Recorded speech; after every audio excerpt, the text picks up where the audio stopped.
few people asked me to create a video talking about how I got my six-pack, and I'm going to go through a few facts with you today. So first I'm going to start by showing my results. So these results that you're seeing, I got over a 6-month period, mainly with diet and exercise. It's the only thing that you need. Now, there's a couple of factors that you need to consider about how good of a six-pack you get. And one of those factors is genetics. So genetics definitely plays a role in your six-pack in terms of their shape, how easy it is for you to get one. But, that's a small part of it, and obviously you can't control that. But it's not all of it, right? So most of it is hard work on your part. Now, one important fact is that you need to get to a certain body fat percentage before your six-pack will actually show. So it's not just a matter of being skinny. So you do need to actually work out and cause buildup of your six-pack muscle or your rectus abdominis muscles. Because you can see a very thin person, you might be able to see the outlines of a six-pack on them, but that six-pack doesn't really pop. So if you want your six-pack to kind of pop, you need to do some exercise to cause muscle hypertrophy so that your six-pack will pop, in addition to losing some body fat as well. For most people, you will need to get under about 15% body fat. Now, you can measure your body fat using body fat calipers, or you can measure it using certain machines, such as using a DEXA scan. And certain scales can also help you to calculate or measure, your body fat percentage. Now, mind you that some of the scales, especially the less expensive ones, are less accurate. So don't take those results without a grain of salt. Now, one of the things that some people have had a hard time believing is that I didn't do a tremendous amount of exercise to get my six-pack. So I think the important thing is you have to focus on quality and not quantity. So one of my friends refuses to believe that I didn't do 200-300 crunches or sit-ups in a day, and I didn't. So what I did was 3 sets of 12 repetitions of crunches.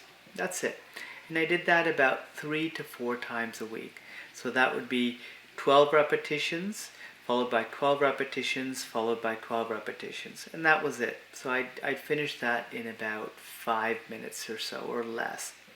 So focus on the quality rather than on the quantity. You don't need to do 100 or 200 sit-ups or crunches in order to get a six-pack. Another really important fact is flexing, right? So most of the people that you see on magazine covers or on movies, when they're shooting that scene where they're showing off their six-pack, they're flexing. And that's not really cheating. Because think about it, if you're on camera, don't you want to look your best? Are you not going to be smiling or posing or making yourself look as attractive as possible? So that's what happens if people work out and they're trying to show off their physique as well, is they're also flexing, and that's not considered cheating. So mind you that I'm on a bulk now, so I've lost most of my six-pack. I'm currently at about 16% body fat. So right now this is me not flexing, and this is me flexing.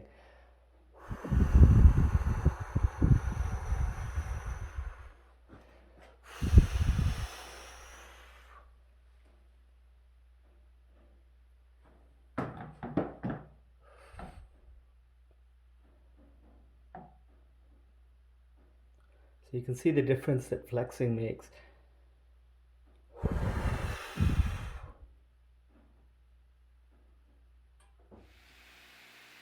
So now let's look at the actual exercises. I want you to notice a couple of things here. I don't put my hands behind my head, because if you put your hands behind your head, you are lifting up your head. It can cause neck strain, and so avoid that. Try to put your hands behind your ears and don't use your hands to pull up your neck or your head. The second thing is called the mind-muscle connection.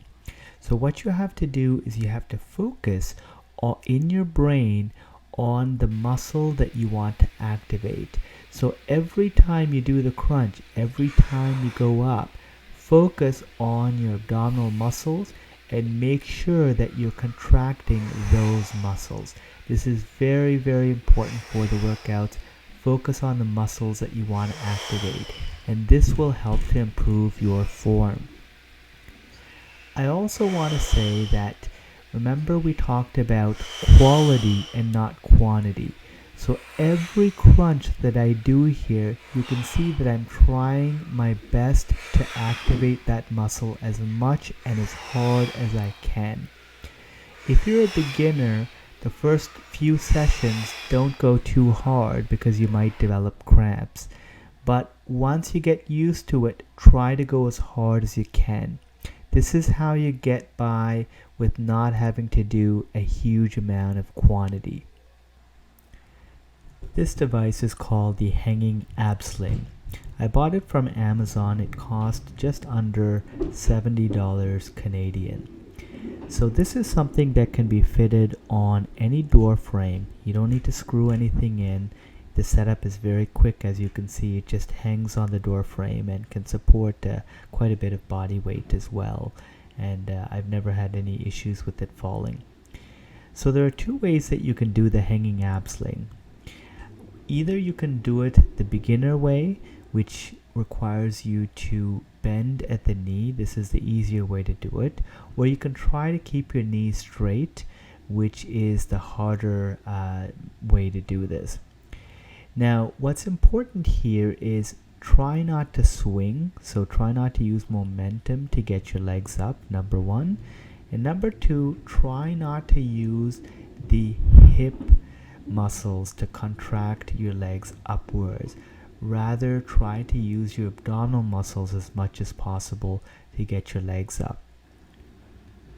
So this is all I did to get my six-pack abs in 6 months between these exercises. So the hanging ab slings once a week, the crunches 3 to 4 times a week, as well as dieting.